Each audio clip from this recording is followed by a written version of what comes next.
আজকে আমাদের মধ্যে আলপনা নাই, এটা আমরা ভাবতেই পারছি না, এটা আমরা কল্পনাও করতে পারছি না যে আলপনা আমাদের মধ্যে নাই।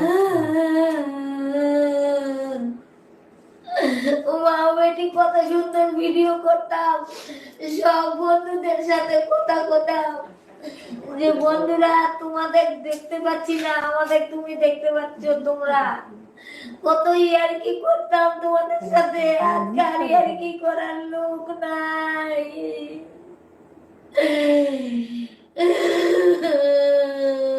তো আমাদের কিছু বলার নাই আসলে। মানে আমরা ওই ভিডিওটা আমি করতে চাইছিলাম না, কিন্তু সবাই মিলে আমাকে জোর জবরদস্তি করে। আর আলপনাকে তো কলকাতায় আমার একটা দাদা ছিল আমার সঙ্গে, ও রাত্রিবেলাতে থাকতো না, কিন্তু ওই দাদাটা যা করেছে আমার জন্য অনেক করেছে, মানে ওটা আমি ভাষায় প্রকাশ করাতে পারবো না। আর কলকাতার মতো বাজারে একা একা যে কি করেছি না, মানে সেটা আর বুঝাতে পারবো না। আর ওখানে কাউকে পাইনি সাথে, কেউ সাথে ছিল না, এত কষ্ট।